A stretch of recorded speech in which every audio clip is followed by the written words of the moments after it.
Yon, kamusta mga boss? Welcome back muli dito sa ating channel, ang Kanta Kwento. Alright. Yeah, grabe. Ito nga mga kwento, no? Matagal ko itong pinagdasal, winish, or ganyan. Kasi habang nagko-content tayo ng sweet notes, kinuwento natin ng buhay nila, kinuwento natin yung lahat, halos lahat na natapik ko na sa kanila mga kwento. Struggles, happenings, success nila. Oo. Nandyan yan lahat sa ating channel. At ngayon, ito na. For the first time, nag-guesting na sila sa mainstream media, ASAP. At nagkaroon pa sila ng Araneta concert nitong February 13, no? So ngayon, samahan nyo ako mga kwento, no? Hiniram natin tong video. Shoutout ko lang from Maal Music Love, no? Ito, ang kanyang channel. Subscribe natin itong mga kwento. 42.2k subscribers na siya. Oo. Hinarap natin video ni Sir Maal Music Lab, no? Okay. So, hindi, bago natin i-start, hingi ko muna yung like, share, and subscribe nyo mga kwento at comment nyo kung taga saan kayo para malaman ko nating lahat kung hanggang saan umaabot ng natin, reaction video or vlogs natin or video natin, no? So, dito tayo. Ito yung mga kwento kay Sir Maal Music Club. Shoutout po. Pahiram po ng inyong video at amin lang pong re-reaction nandito ng sama-sama. Magkakaroon pa rin tayo ng post and play. Habang nanonood, magbibigay tayo ng komento base sa nararamdaman at nakikita natin. Yun lang. Palakpakan natin ng Sweet Notes Music. Let's go. Umpisahan na natin to. Yeah. Eto, hindi ko alam kung anong kanta to. Hindi ko talaga alam. As in, nakakita ko lang siya dito sa YouTube at gusto ko sabay-sabay natin panoorin. Anong kanta to?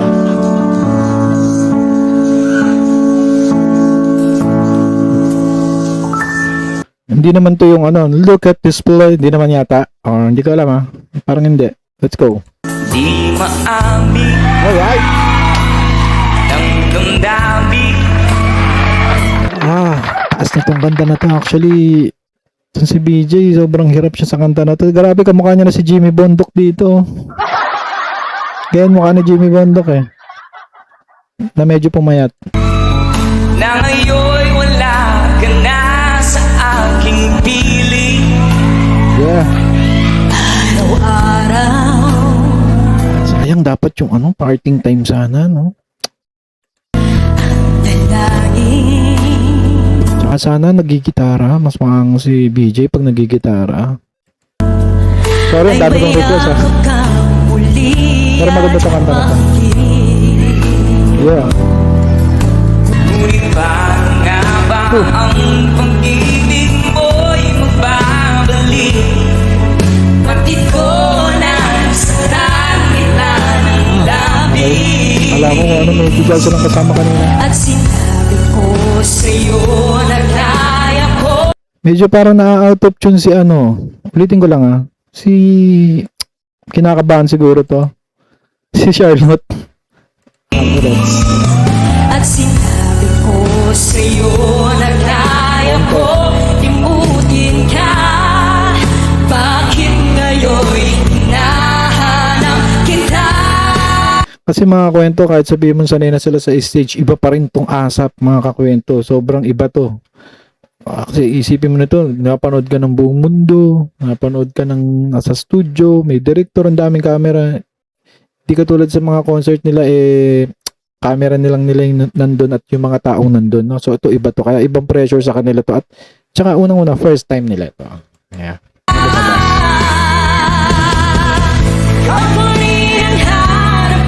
Okay.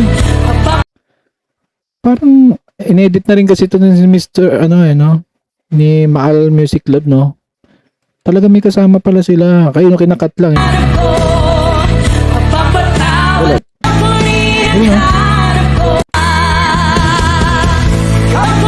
yun, iba yung na-chorus din.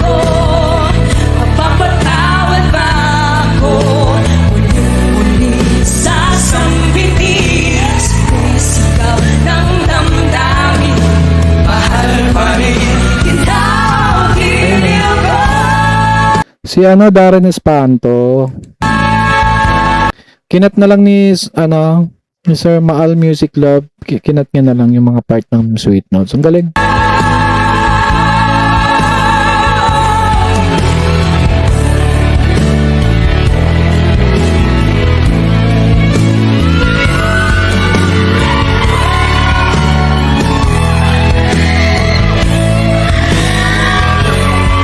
Ito, sabay-sabay siguro dito sa chorus.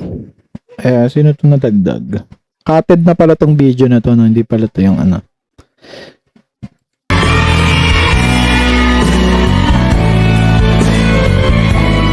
Ang labo ng mata ko. Hindi ko na ano. Para mas tanto to. Ikaw pa rin ang nais ko, damang-dama ng puso ko. Ano lang si BJ na gumit na lang siya, hindi siya yung ano. Kasi yung sa ano, malupit po yung kanta niya nito eh. Halos maputulan siya ng, halos sumabas yung ugat niya sa leg dito, pero ang ganda pa rin ng bitaw nun eh. Hindi ko na mga kalala. Nabaguhan. Boris Santos? Ikaw pa rin ang Hindi no? Comment nyo nga. Hindi ko nakilala yung gandang doon.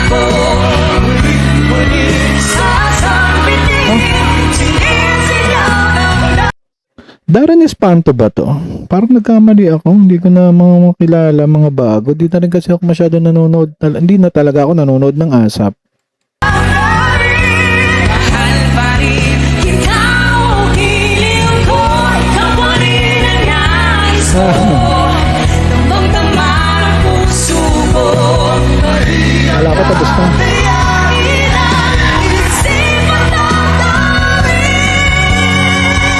Ito, akala ko si Eric Santos. Eric Santos ba talaga to? Ito na yung mga latest na mukha nila. Hindi ko na makakilala. Yung isa naman kasi parang sobrang tangos. Parang hindi si Darren Espanto. Pero hindi si Mapapatawad ba ako?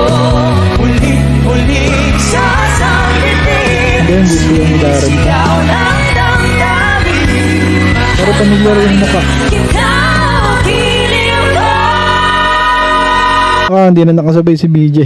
Hindi niya alam kung ano siya. Baka masapawan niya yung mga mainstream media na to. No? Yeah. Pero possible naman mga nag-rehearse yan.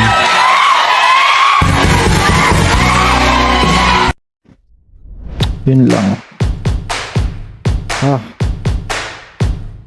Ang angas. Congratulations sa Sweet Notes Music.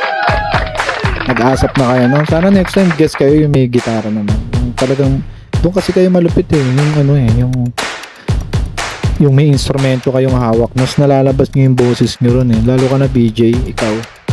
Oo. At yung ano, parting time sana. Or yung mga ibang air supply. So yun mga kwento, maraming salamat kung umabot ka dito sa hanggang dito sa part na to eh. Thank you very much. Palakpakan natin yan. At muli, kung bago ka dito eh, hingin ko yung like, share, and subscribe. At sana nagustuhan yung ating panonood. Medyo cutted na pala siya, no? Subscribe natin yan si Maal Music Love, no? Thank you sir sa magandang edit ng inyong ASAP guesting ng Sweet Notes Music. Okay, maraming salamat. Muli, ito ang katakwento na nagsasabing mabuhay ang talentong Pilipino. Bye-bye, kita-kita uli sa susunod. Kanta kwento, sabay-sabay tayong makinig, mga awit ang puso, tanghin ang kanilang